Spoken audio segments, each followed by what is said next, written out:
نکاح ہمارے پیارے نبی سرور کائنات حضرت محمد صلی اللہ علیہ وآلہ وسلم کی سنت ہے۔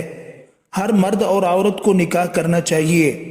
جو مرد اور عورت بلا وجہ شادی نہیں کرتے، ایسے مردوں اور عورتوں پر اللہ کی لعنت ہوتی ہے۔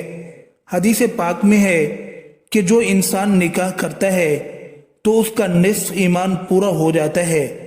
اس کا مقصد یہ ہے کہ شادی کرنے سے انسان بے شمار گناہوں سے بچ جاتا ہے۔ اس لیے ہر مرد اور عورت کو چاہیے کہ شادی ضرور کریں۔ لیکن آج کے دور میں کچھ ایسے لوگ بھی ہیں جو نکاح میں ہوتے ہوئے بھی اپنی ہی بیوی سے زنا کر رہے ہوتے ہیں، کیونکہ وہ یہ جان نہیں پاتے کہ ان کا نکاح باقی ہے یا کہ ٹوٹ چکا ہے۔ کچھ باتیں ہمارے مذہب نے ایسی ہمیں بتائی ہیں کہ آج کے لوگ اس کو تنگ نظری کہتے ہیں، لیکن ہم آج پوری ذمہ داری سے آپ کو اللہ تعالیٰ کی بتائی ہوئی حدود بتائیں گے کہ جن سے تجاوز کرنے سے میاں بیوی ایک دوسرے پر حرام ہو جاتے ہیں۔ آج کی ویڈیو میں ہم 7 ایسے اعمال کا ذکر کرنے والے ہیں کہ جن کے کرنے سے مرد و عورت کا نکاح بغیر طلاق کے ہی ٹوٹ جاتا ہے۔ شریعت محمدی صلی اللہ علیہ وآلہ وسلم میں 7 ایسے کام بتائے گئے ہیں جن کو کرنے سے انسان کا نکاح ٹوٹ جاتا ہے اور میاں بیوی کا رشتہ ختم ہو جاتا ہے، میاں بیوی ایک دوسرے پر حرام ہو جاتے ہیں۔ یہ ایسی غلطیاں ہیں کہ میاں یا بیوی ان غلطیوں میں چاہے دانستہ طور پر ملوث ہو یا غیر دانستہ طور پر، ہر صورت میں میاں بیوی کا نکاح ٹوٹ جاتا ہے اور بیوی میاں کے لیے ہمیشہ کے لیے حرام ہو جاتی ہے۔ اس لیے ان غلطیوں اور حدود کے بارے میں جاننا ہر شادی شدہ جوڑے کے لیے لازم ہے، تاکہ وہ اپنے آپ کو ایسی غلطیوں اور گناہوں سے دور رکھ سکیں۔ ناظرین گرامی، سب سے پہلا تو یہ ہے کہ اگر میاں یا بیوی دونوں یا دونوں میں سے کسی وجہ سے کسی ایک کی موت ہو جاتی ہے تو نکاح ٹوٹ جاتا ہے۔ اگر مرد مر جاتا ہے تو بیوی دوسری شادی کر سکتی ہے۔ اس صورت میں نکاح طلاق دیے بغیر ہی ختم ہو جاتا ہے۔ نمبر 2، اگر شوہر یا بیوی دونوں میں سے ایک بھی دائرہ اسلام سے باہر ہو جائیں تو نکاح ٹوٹ جاتا ہے۔ اگر دونوں میں سے میاں ہو یا بیوی اسلام کو چھوڑ کر دوسرا مذہب اپنا لیتے ہیں تو میاں اور بیوی کا نکاح ٹوٹ جاتا ہے۔ ایسی صورت میں طلاق لینے کی ضرورت نہیں پڑتی، کیونکہ نکاح مذہب تبدیل کرنے سے ہی ٹوٹ جاتا ہے۔ اگر کسی کے ساتھ یہ صورتحال پیش آئے تو ان کا نکاح ٹوٹ جاتا ہے۔ اگر دونوں میں سے کوئی ایک اسلام چھوڑ دے تو پھر بھی میاں اور بیوی اکٹھے رہتے رہیں تو وہ حرام طریقے سے رہ رہے ہوتے ہیں۔ اگر وہ آپس میں ہم بستری کرتے ہیں تو وہ زنا کے زمرے میں آئے گی۔ نمبر 3، خلع، یعنی بیوی کے خلع لینے سے نکاح ٹوٹ جاتا ہے۔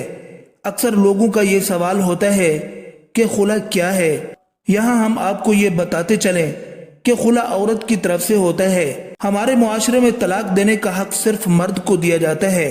اگر عورت مرد کے ساتھ رہنا نہیں چاہتی، وہ اپنے خاوند سے طلاق لینا چاہتی ہے اور اس کا خاوند اس کو طلاق نہیں دیتا، وہ اپنی بیوی کو طلاق دے کر آزاد نہیں کرتا، ایسی صورت میں بیوی کیا کر سکتی ہے؟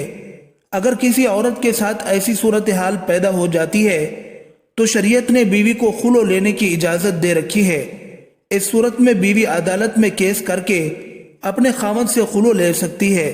جب خاوند 1-2 تاریخوں کے بعد عورت کو خلع دے دیتا ہے، اس طرح بیوی عدالت کے ذریعے سے اپنے خاوند سے چھٹکارا حاصل کر سکتی ہے اور اس طرح بیوی اپنے خاوند سے خلع لے لیتی ہے۔ خاوند طلاق نہ بھی دے تو بیوی خلع لے لیتی ہے، جس سے ان کا نکاح ٹوٹ جاتا ہے۔ خلع کے بعد میاں اور بیوی ایک دوسرے کے لیے حرام ہو جاتے ہیں۔ نمبر 4، اگر میاں یا بیوی میں سے کوئی ایک لاپتہ ہو جائے، کافی تلاش کے باوجود بھی لاپتہ ہونے والے کا پتہ نہ چلے، تو اس صورت میں بھی میاں بیوی کا نکاح ٹوٹ جاتا ہے۔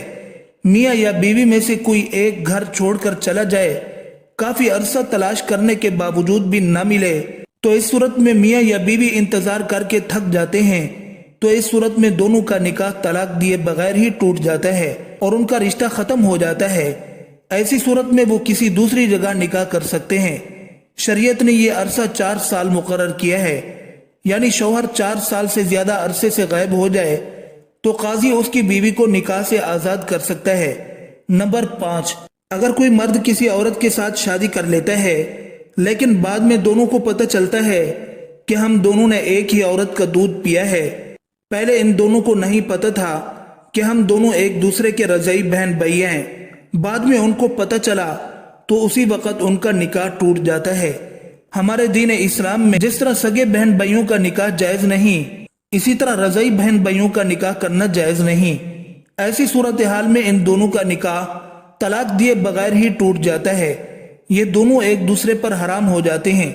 نمبر 6، ایلا، جس میں شوہر اپنی بیوی سے 4 ماہ ہم بستری نہ کرنے کی قسم کھا لے اور اس قسم کے بعد باقی 4 مہینے ہم بستری نہ کرے تو نکاح ٹوٹ جاتا ہے۔ یہ یاد رہے کہ شوہر قسم کھائے بنا ہم بستری نہ کرے تو پھر طلاق نہ ہوگی۔ نمبر 7، اگر لڑکے کی عمر 7 سال یا اس سے زیادہ ہو جائے تو اس کی ماں کو چاہیے کہ اسے ساتھ نہ سلائے۔ اگر بیٹی کی عمر 9 سال یا اس سے زیادہ ہو جائے تو اس لڑکی کو باپ کے ساتھ نہیں سونا چاہیے۔ اگر اس عمر میں بیٹی اپنے باپ کے ساتھ سو جاتی ہے اور اگر خدا نخواستہ باپ یا بیٹی کے ذہن میں برا خیال آ جائے تو باپ کا نکاح ٹوٹ جاتا ہے۔ اس لیے شریعت میں ہے کہ بیٹی 9 سال کی عمر سے زیادہ ہو جائے تو اس کو ماں باپ پیار کرنا بھی چاہیں تو باپ صرف اپنی بیٹی کے سر پر ہاتھ پھیر سکتا ہے۔ اگر باپ اپنی بیٹی کا بوسہ لینا بھی چاہے تو صرف سر سے بوسہ لے۔ جب بیٹی 9 سال کی ہو جائے تو باپ کو بیٹی کے جسم سے اپنا جسم دور رکھنا چاہیے۔